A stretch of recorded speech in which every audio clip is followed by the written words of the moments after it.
Well, it was certainly quite hate the game yesterday, wasn't it? With the Seahawks winning, making and the Pokemon 30th anniversary spot even sweeter, as with the previews for Hoppers, here's, here's Mario Galaxy, Supergirl.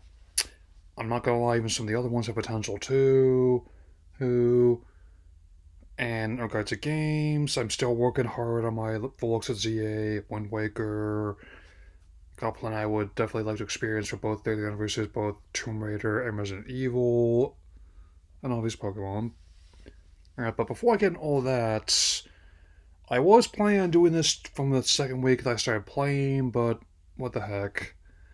Now that I've had some time, just let this sit for a bit, and I'm kind of not the only one who decided to hold off until saying anything until it came out, so here are my honest thoughts on Highguard, which is certainly a game that exists. Yes, and keep in mind, and I might not say what you think it will, and to establish that baseline, it's not complete disaster like I was worried about it being, but it's also not the next evolution and in shooters that you expect from alumni who worked on Titanfall Apex Legends.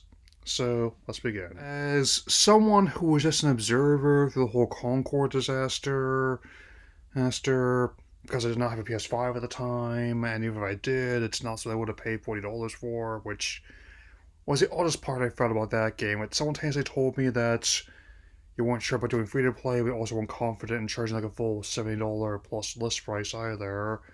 Or this being free to play means if you do try it, you're not going to be out much besides time because even though there's only one paid currency, I don't feel a need to really put money into it. I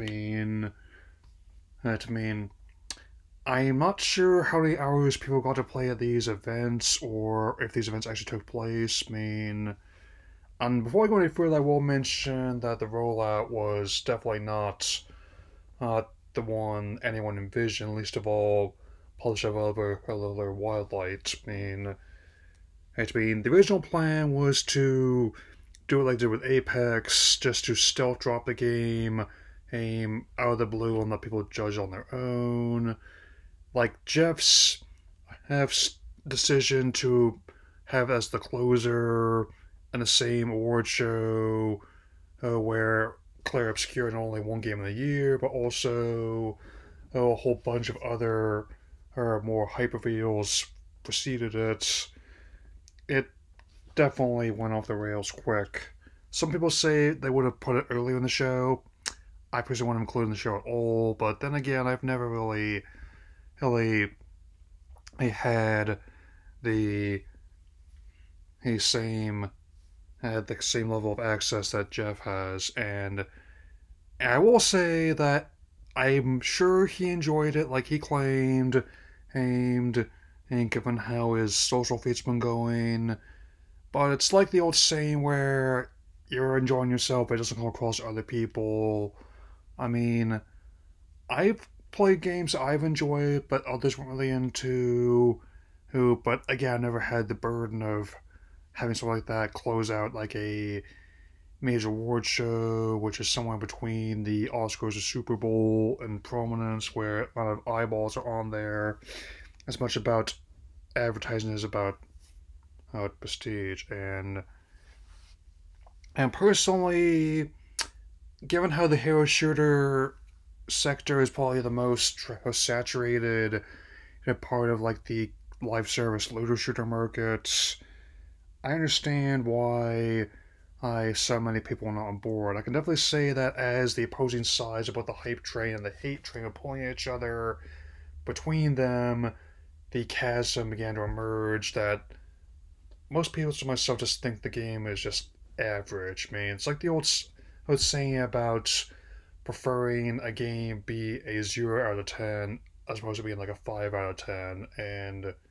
Highguard definitely fills a latter niche where, I mean, that's a big challenge for a lot of people. I would say, I mean, it is admittedly a a a kind of easy and very fun to gush about the stuff you like, as well as to critique the stuff you don't.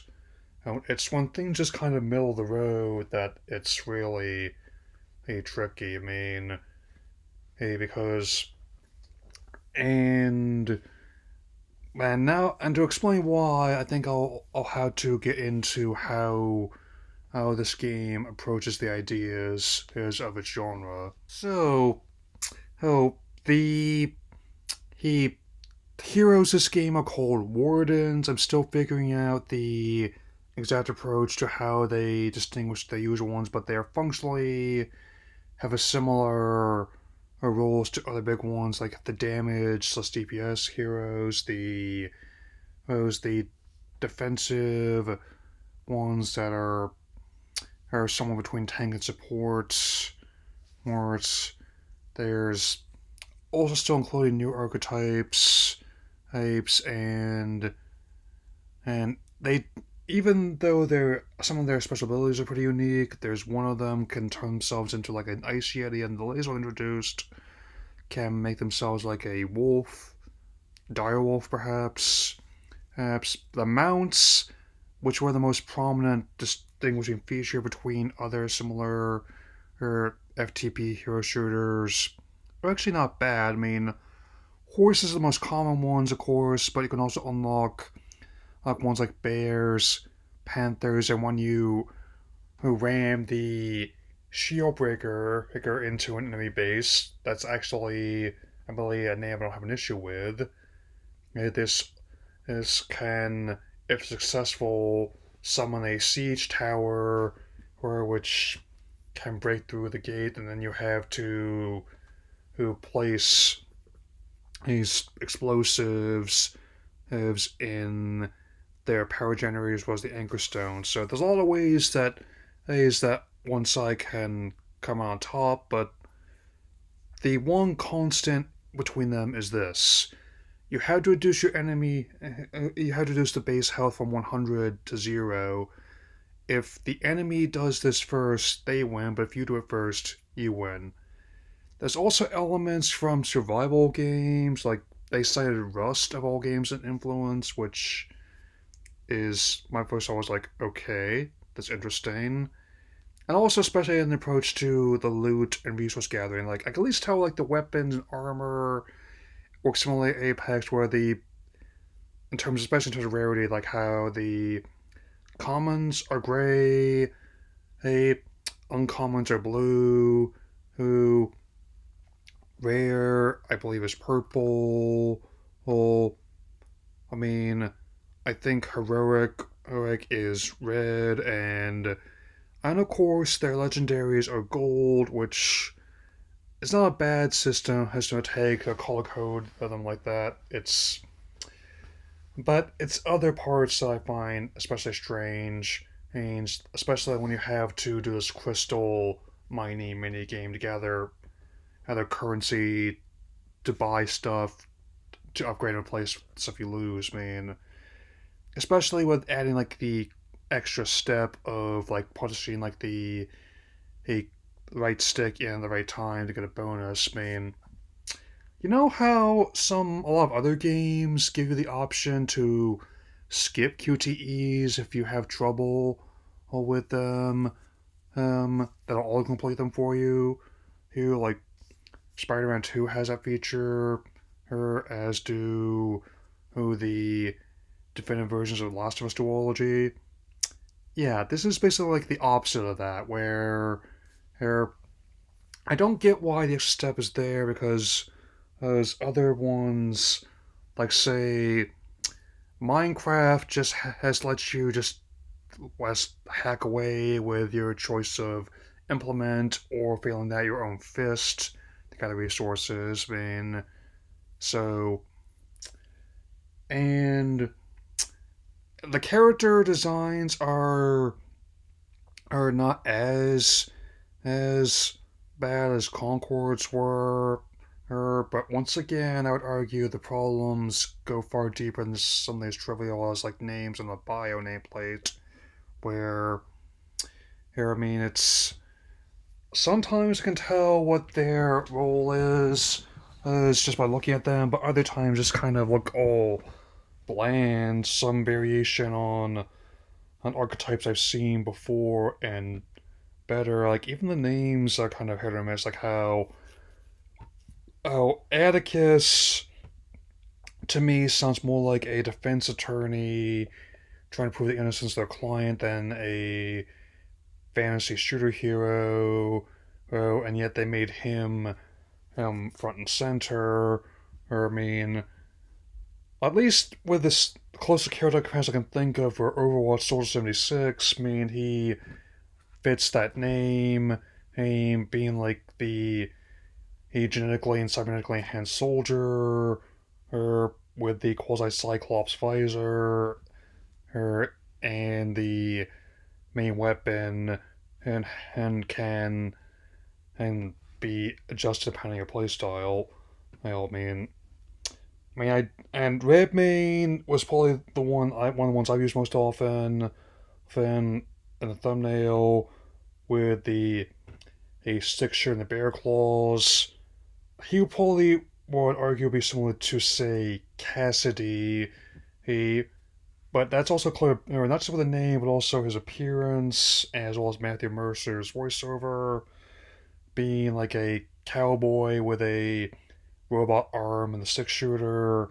Those are easy to understand. I mean, and since all these same developers worked on that game, might as well bring in also Apex Legends ends with there, where Watson, being an electricity based character, fits that role perfectly.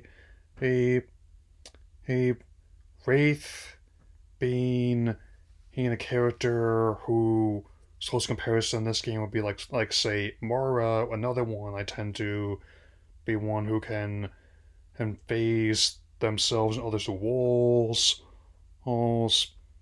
But Wraith stands out with the very slick black coats there. And even though they're claiming they're going to try and avoid the mistakes made early on with that one, and, and what doesn't, here's a thing. I mean, Apex still has quite a few who active players every day, and I had no problem logging into a match. I'm not the best Apex player, but I can hold my own with the right its character and loadouts. I mean, this one has gotten better with its balancing, but I emphasize better, not perfect. I mean, early on, I somehow got taken out by an opponent with basic weapon, even though my armor was at least a level 3. He, they only just now seem to be fixing that. I mean, and that is like really the most common concern I've seen, longevity with this game. Yeah. I know a lot of people who make games, etc., want to try to make their stuff last for a full decade, but you can't always plan something like that. For everyone like Overwatch that lasts about that amount. We talk more about that going back to this another time. There's a bunch of ones that don't last as long. I mean, this actually kind of reminds me a bit of Battleborn, especially with how it implements MOBA elements in the gameplay. But for people who don't play that many MOBAs, hey, it's gonna be a bit of a problem, to lean in that aspect, And there are ones like Radical Heights and Lawbreakers that weren't the worst thing ever, but they didn't last terribly long, as I recall. Oh, and also, there's also other competition in Spear. Again, there and Apex still definitely has plenty of fans. And while Destiny 2 wrapped up its main storylines, there's gonna still keep coming up with stuff there. The Marathon Revival is launching soon. Soon. The reception of that seems to be turning around, but I guess we'll see how that goes. Personally. And bringing up the massive amount of single player titles on the spear, I typically play ones like this when I'm waiting for them to come out. It would just be overkill, I mean, well, personally. And I still really mean it. If you were to ask me, hey, how long I think this game will last, I'll say, I don't know. I also don't know how much longer I'll be keeping it on my system, especially since there's more titles I want to play this month, including ones I want to get ready for bigger releases. I mean, since my since Rockstar thankfully reaffirmed that GTA 6 is still on track for Q4 this year, which will give me plenty of time to play through the previous installments I have access to, who as much as I can, and not just five, obviously, hey, but also, oh, again, I'm gonna be hey, getting through as many of the installments as I can, and hopefully, hey, find more. So, I can definitely say, hey, that I've had to say right now, oh, this is neither a, a complete disaster I was concerned about it being, nor the next great shooter who to pull you away from Star Wars such as Overwatch, Destiny 2, Apex Legends, and countless others. I mean, they're so based on the first couple of weeks with it, I would definitely give it like a 5 out of 10. 6 out of 10 the most. I mean, admittedly, I have not played every single first person shooter for me, but I played enough to know which ones are really good, which ones are really bad, and which ones like this that are just kind of personally. Hey, so that will be all for now.